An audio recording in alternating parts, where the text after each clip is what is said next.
Olá, amigos, amiguinhas, para a nossa leitura de hoje, vamos elevar o nosso pensamento em Deus, Pai Todo-Poderoso, em Jesus, nosso Mestre, e aos bons Espíritos que nos ajudam a compreender a aula de hoje.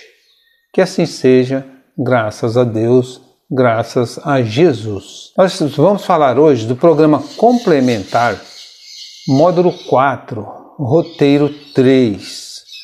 No item 1, influência moral do médium nas comunicações.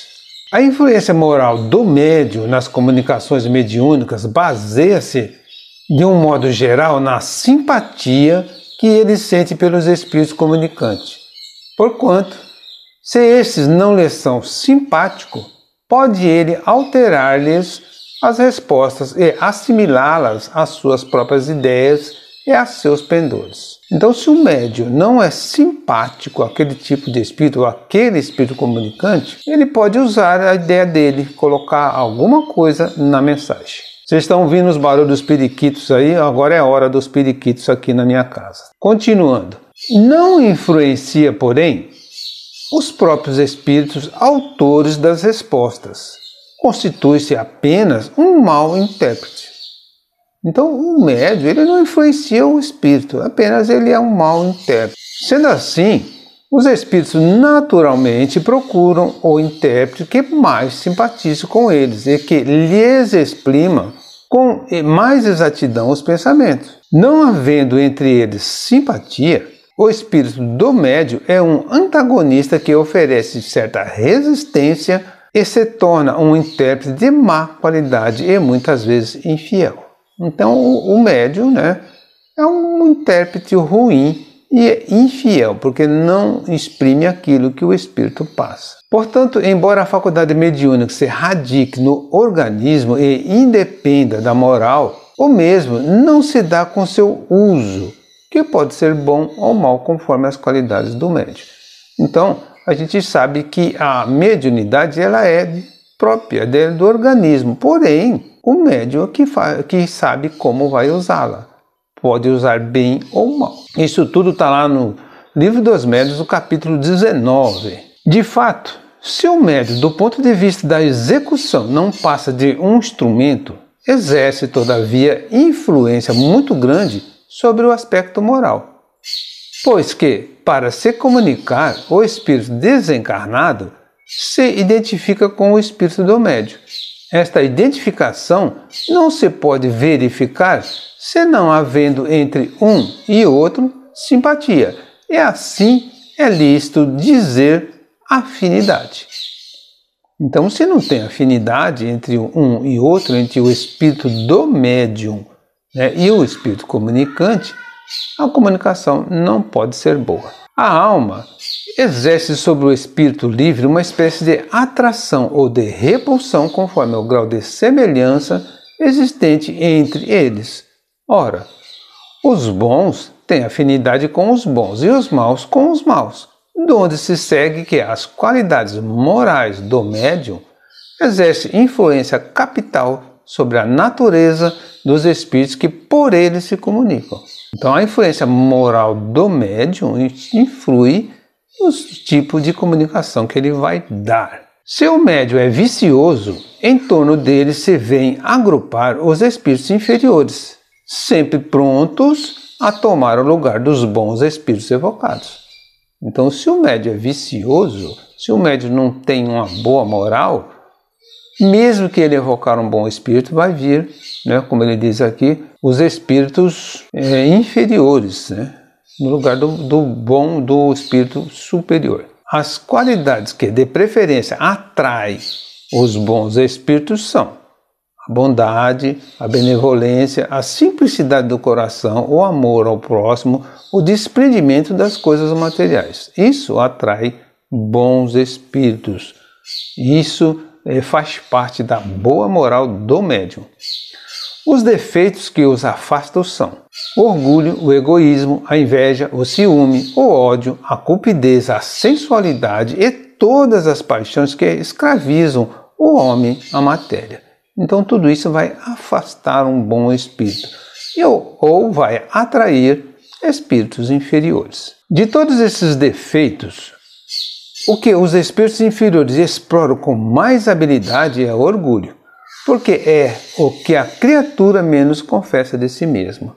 Então, todo médium orgulhoso, ele não se acredita, ele não se acha orgulhoso. E os espíritos se aproveitam disso. O orgulho tem perdido muitos médiuns dotados das mais belas qualidades e que, se não for essa imperfeição, teriam podido tornar-se instrumentos notáveis e muito úteis, ao passo que, presas de espíritos mentirosos, suas faculdades, depois de se haverem pervertido, aniquilaram-se e mais de um se viu humilhado por amarguíssimas decepções. Então, o médium, preso por esses espíritos mentirosos, perde as faculdades e acaba se vendo humilhado, né, e tendo amargas decepções. Entretanto, o médium que compreende o seu dever, longe de se orgulhar de uma faculdade que não lhe pertence, visto que lhe pode ser retirada, atribui a Deus as boas coisas que obtém. Então o médium tem que entender que o dom é dado por Deus. Então ele tem que atribuir tudo o que ele conseguir a Deus, agradecer a Deus, né? E aí sim não terá esses tipos de problema. Se as suas comunicações receberem elogios, não se envaidecerá com isso, porque a sabe, independente do seu mérito pessoal.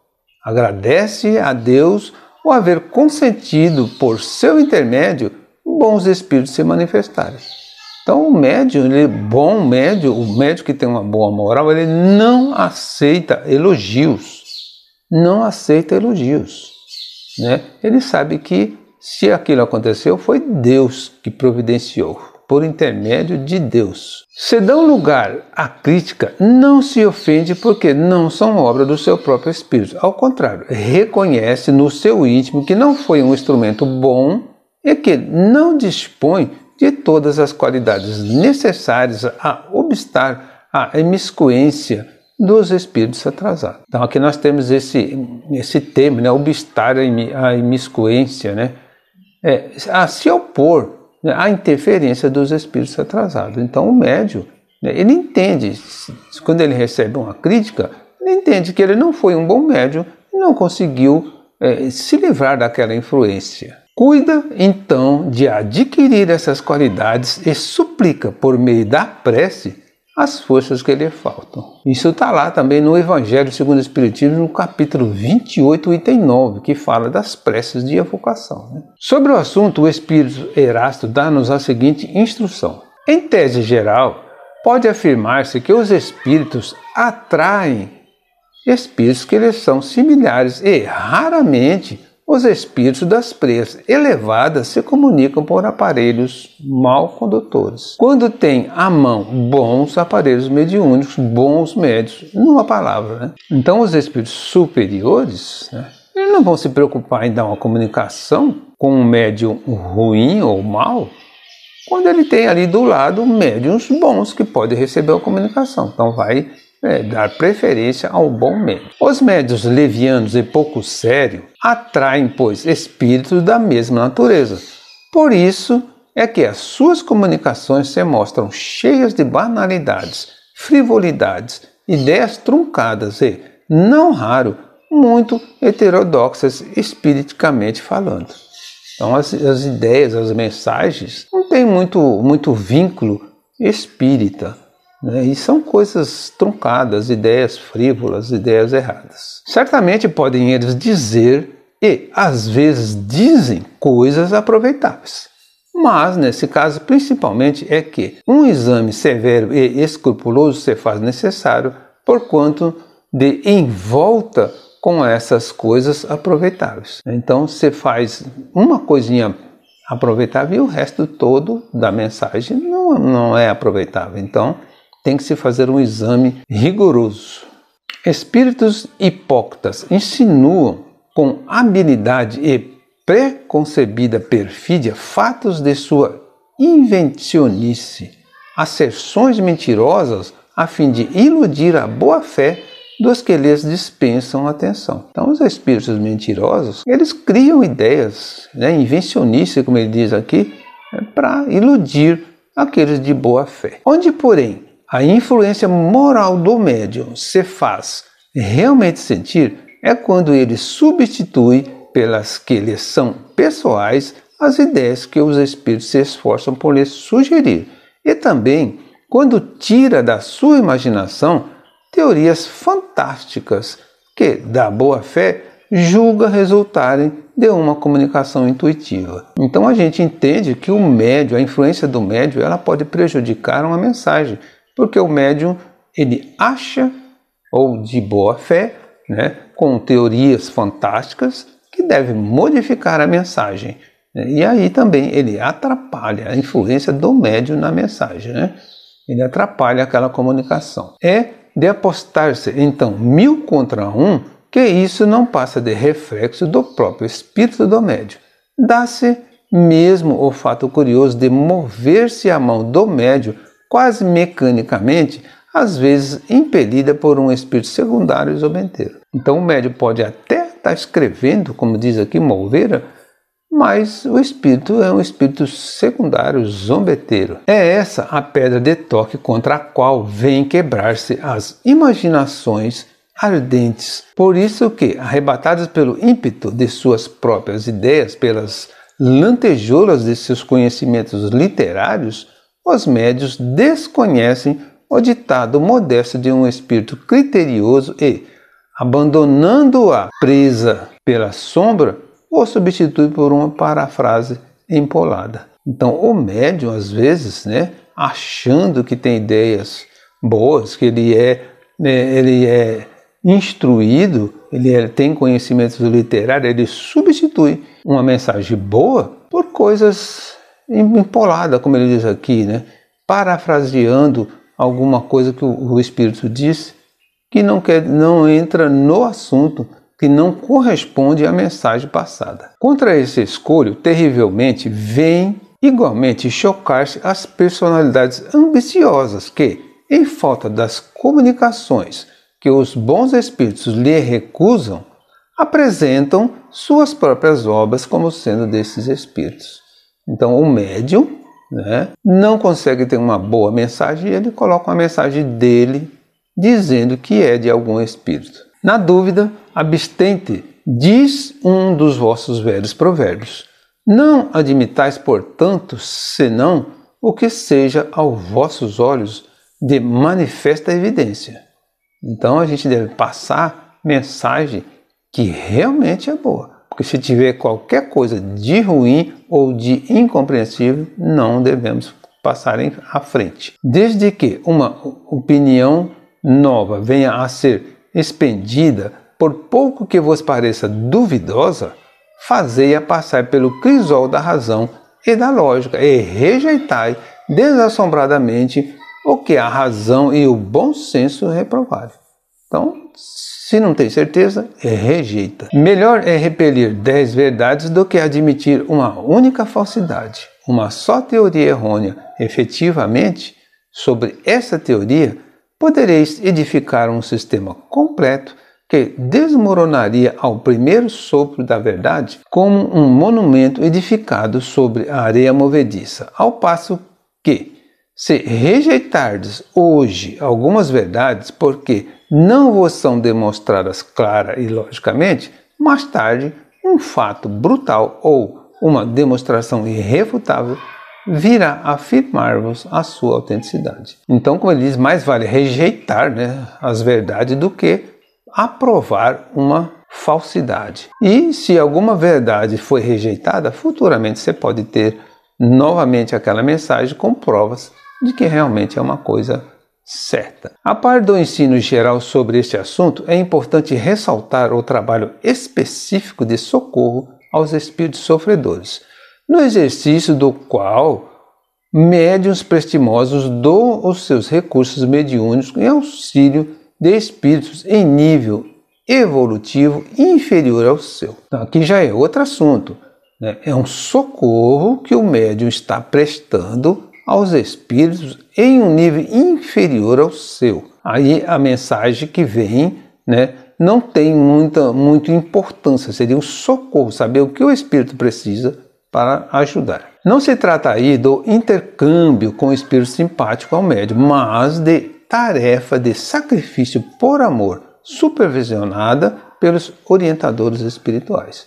Então, como a gente diz, mediunidade com Jesus, né, para poder ajudar esses irmãos sofredores. O espírito André Luiz fornece muitos exemplos sobre a influência moral dos médiuns no exercício da mediunidade. Podem-se, no entanto, destacar os casos das médiuns Eugênia e Celina, narrados no livro Domínios da Mediunidade. Diz-nos o mencionado autor espiritual reproduzindo palavras do mentor Aulus acerca de determinada tarefa de Eugênia.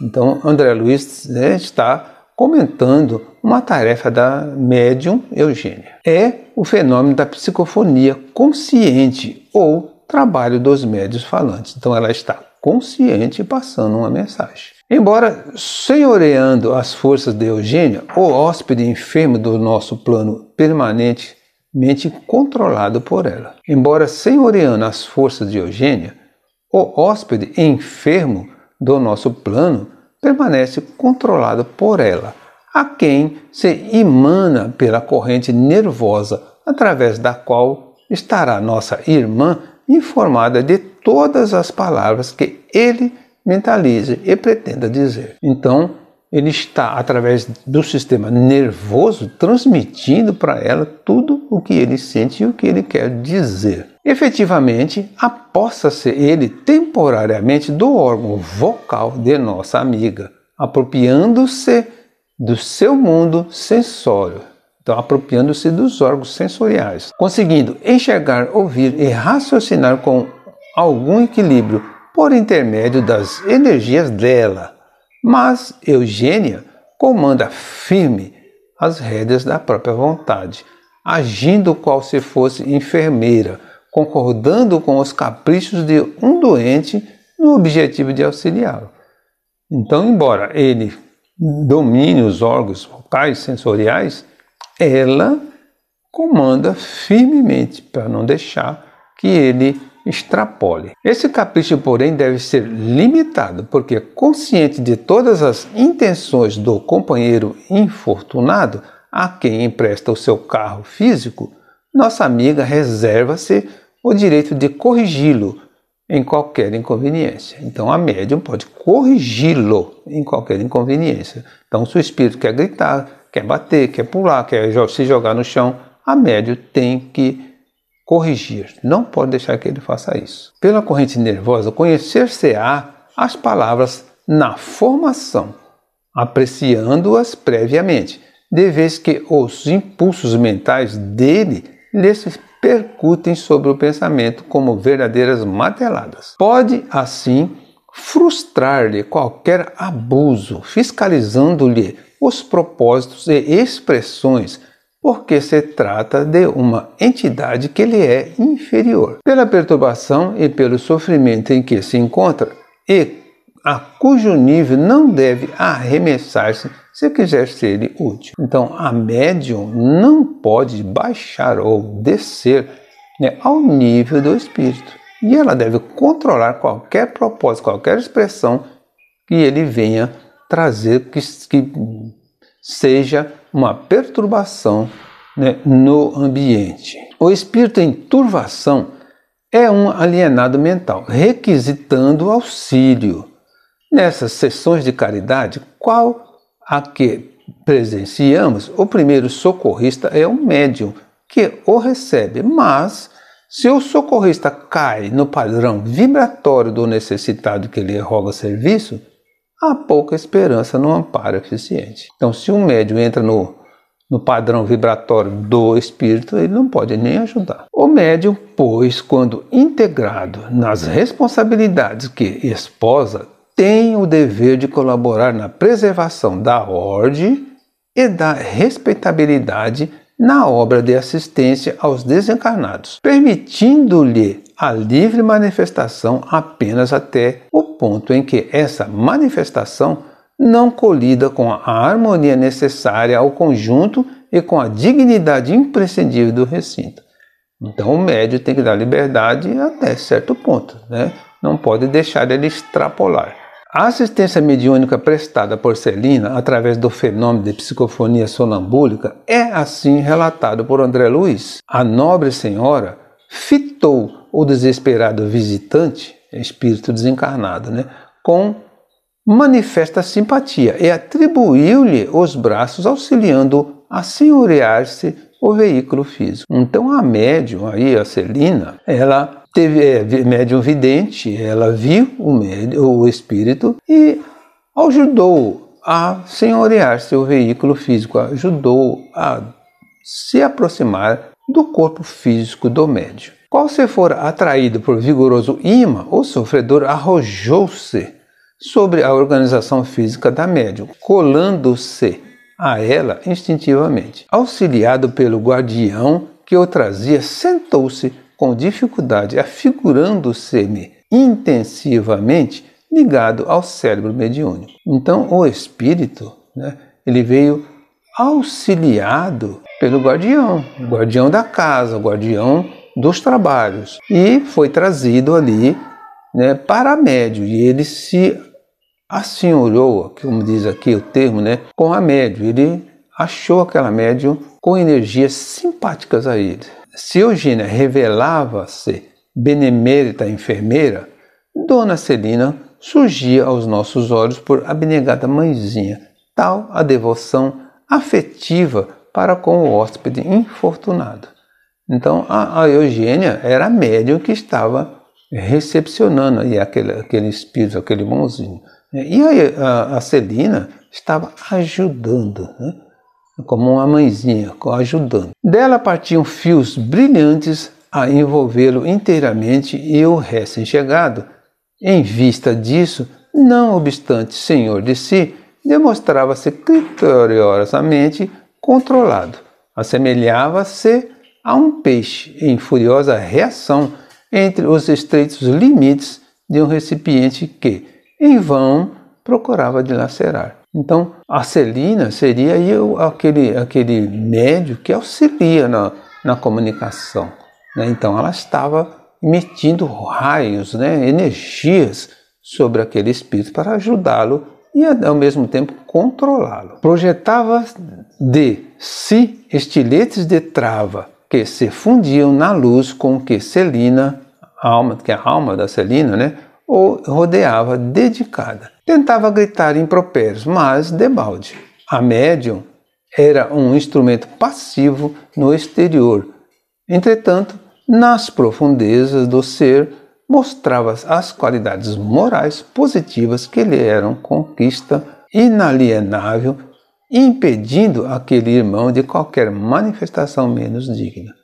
Então, a médium, né, impedia qualquer manifestação menos digna, apesar dela ser, né, passível ou livre, deixá-lo vir, ela estava no domínio. No item 2, influência do meio nas comunicações mediúnicas. O meio onde se encontra o médium também exerce influência nas manifestações mediúnicas, uma vez que todos os espíritos que cercam o médium o auxiliam para o bem ou para o mal. Então, o ambiente onde o médium vive, onde ele transita, onde ele trabalha, onde ele faz, né, o trabalho mediúnico, influencia nas comunicações. Isso está lá no Livro dos Médiuns, também no capítulo 19. Podem, no entanto, os espíritos superiores, quando julgam necessário, vencer a influência negativa do meio. Não comparece, todavia, às reuniões onde sabem de antemão que sua presença será inútil.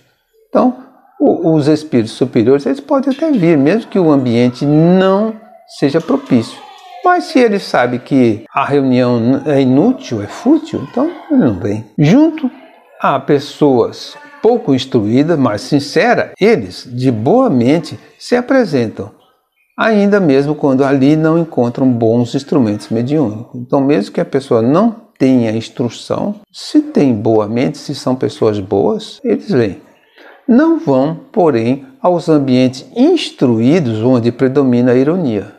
Então, se Mesmo que tenham médiuns instruídos, mas irônicos, os bons espíritos não vêm. Em tais meios é necessário se fale aos ouvidos e aos olhos o papel dos espíritos batedores e zombeteiros. Então, se o ambiente não é bom, o ambiente é fútil, é irônico, vêm espíritos batedores e zombeteiros. Espíritos batedores e zombeteiros são espíritos de terceira ordem como nós, né? Mas são um pouquinho abaixo do nosso nível. Convém que aqueles que se orgulham da sua ciência sejam humilhados pelos espíritos menos instruídos e menos adiantados. Então, aqueles que se acham, que se orgulham da mediunidade, eles são, né, humilhados por esses espíritos. Acontece de repente coisas que acaba com a mediunidade do médium, acaba com os trabalhos. Com efeito, fora erro acreditar em alguém que precisasse ser médium para atrair a si os seres do mundo invisível.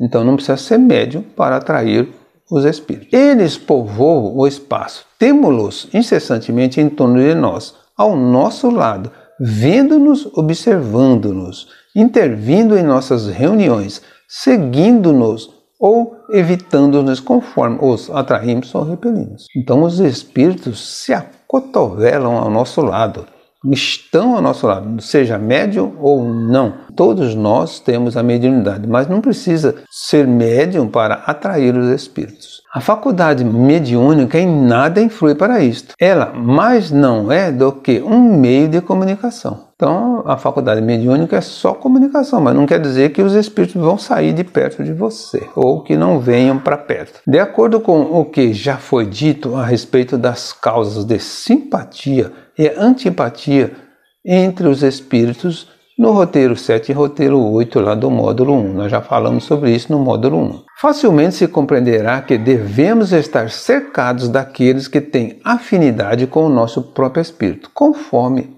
é este graduado ou desgradado. Partindo desse princípio, suponhamos uma reunião de homens livianos, inconsequentes, ocupados com seus prazeres. Quais serão os espíritos que preferentemente o cercarão? Então, né, se os homens são livianos, inconsequentes, ocupados, que tipo de espírito que os cercarão? Não serão, de certo, os espíritos superiores, do mesmo modo que não seriam os nossos sábios e filósofos os que iriam passar o seu tempo em semelhante lugar. Se a reunião é de pessoas inconsequentes, como ele diz aí, né, nenhum sábio, não seria uma pessoa com um grau de educação mais elevado para participar, né, de uma reunião dessa. Assim, onde quer que haja uma reunião de homens, há igualmente em torno deles uma assembleia oculta que simpatiza com suas qualidades ou com seus defeitos, feita a abstração completa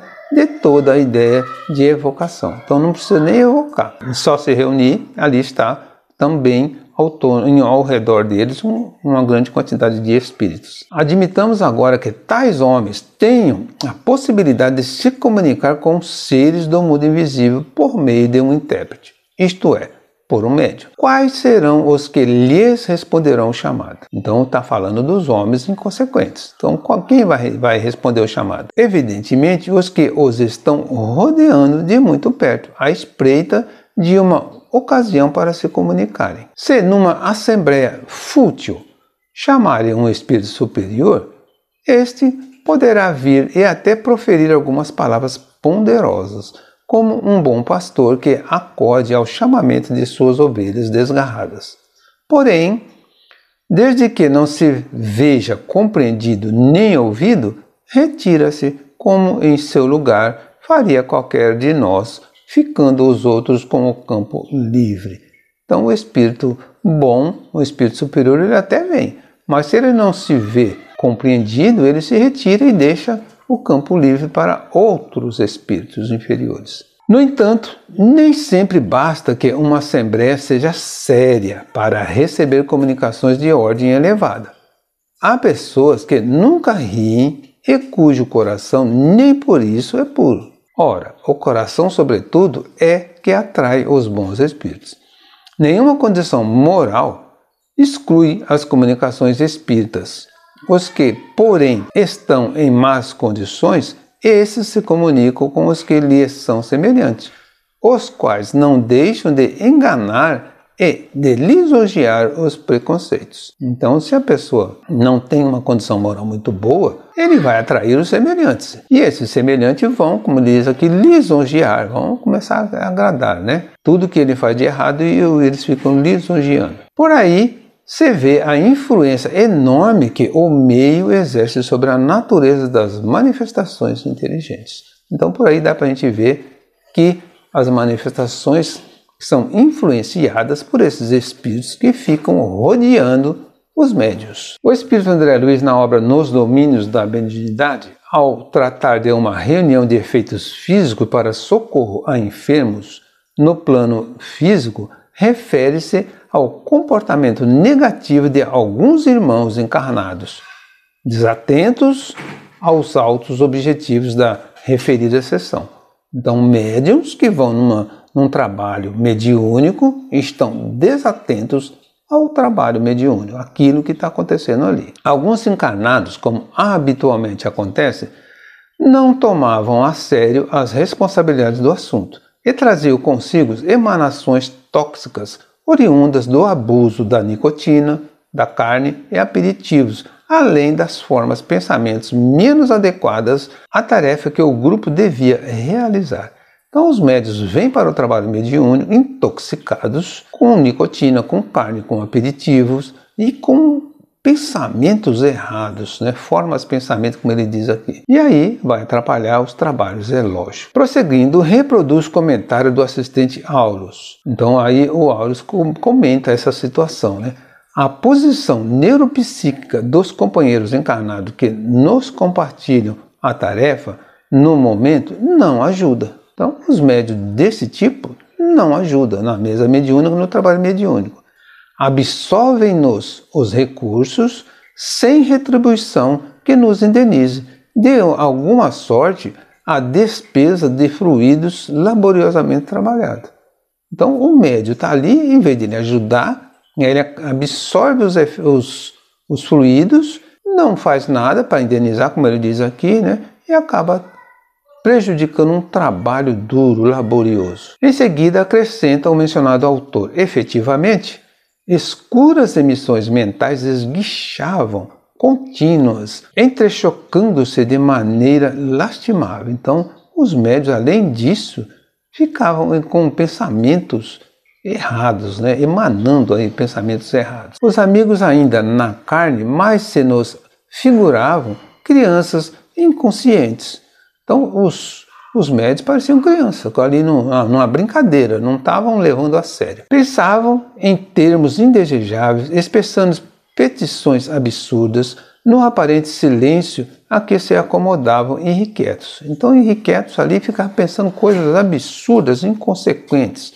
Exigiam a presença de afeições desencarnadas sem cogitarem da oportunidade e do merecimento imprescindíveis, né? Então, exigindo entes queridos sem ver se merecia. Criticavam essa ou aquela particularidade do fenômeno ou prendiam a imaginação a problemas aviltantes da experiência vulgar. Então estavam completamente alheios, querendo coisa que não era para querer, fazendo coisa que não era para fazer, pensando coisas que não era para pensar. Em o livro No País das Sombras, a famosa médium de materializações, Elizabeth da Spencer, refere-se a um fato ocorrido em uma de suas sessões mediúnicas, causado por um dos participantes da reunião, fato esse que lhe acarretou séria enfermidade física. Então, numa reunião, mediúnica de materialização,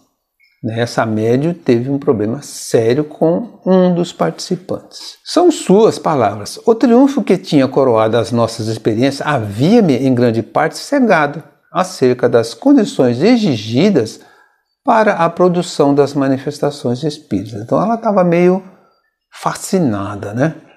Talvez que o mesmo se tivesse dado com os meus amigos inconscientemente, ou talvez por intuição havíamos adotado muitos dos meios necessários para sermos bem-sucedidos. E o resultado parecia justificar a ideia que bastaria reunirmos toda a energia para obtermos o que desejávamos a respeito dos fenômenos. Então eles achavam que era só se reunir e estava resolvido, e os fenômenos apareciam.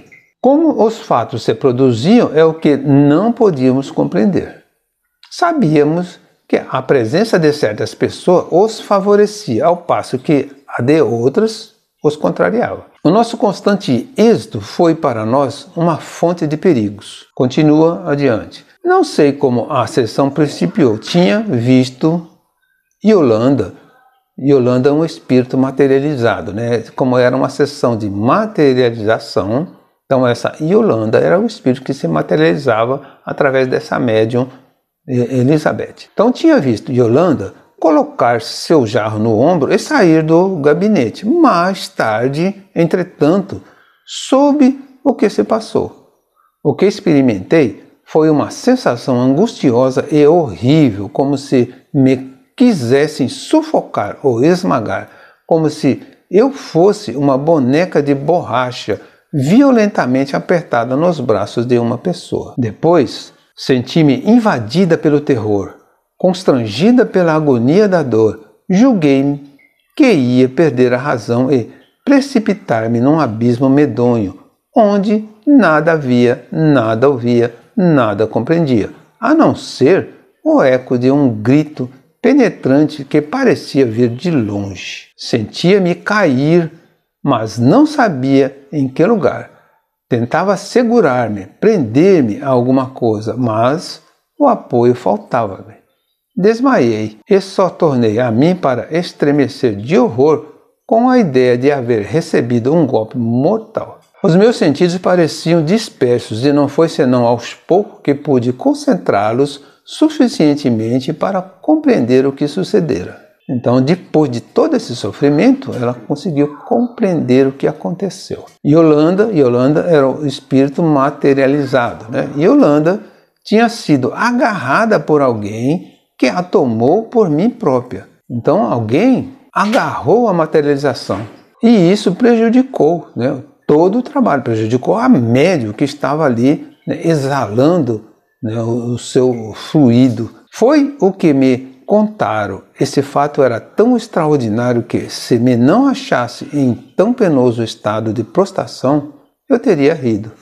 Porém, não pude pensar nem em mover-me. Sentia que pouca vida restava-me, e esse sopro de vida era para mim um tormento. A hemorragia pulmonar, que durante a minha estada no sul fora aparentemente curada, reapareceu, e uma onda de sangue quase me sufocou.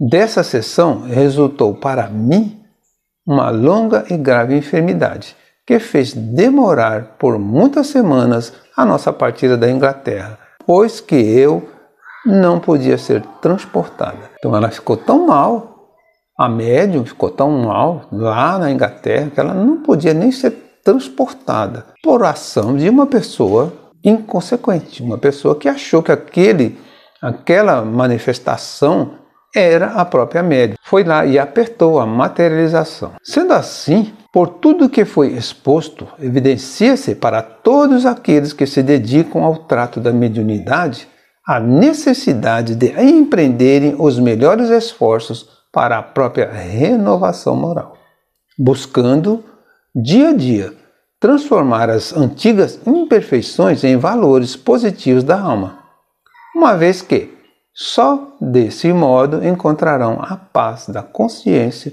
pela certeza do dever cumprido. Então essa história da Elizabeth aí, né, tá mais explicada lá no livro das sombras, como ela mesmo relata.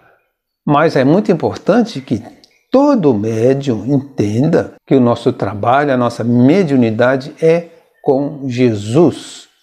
A gente tem que ir para os trabalhos mediúnicos preparado. Se não está preparado, não vai. Não adianta chegar na mesa mediúnica, como ele diz aqui o André Luiz, o médium fica sugando as energias que foram trabalhadas para ajudar ali naquela situação. O médium fica com pensamentos errados, pensando em coisas que não é da reunião, tentando evocar entes queridos, que não é o problema da reunião. A reunião mediúnica normalmente é para se ajudar espíritos inferiores. Para quem quiser entender um pouco mais sobre toxicidade de pensamentos como carne, aperitivo, como ele diz ali, nicotina, é bom também ler o livro Desobsessão, de André Luiz. Terminamos aqui a nossa aula de hoje. Agradeço a todos que participaram e que Jesus nos abençoe.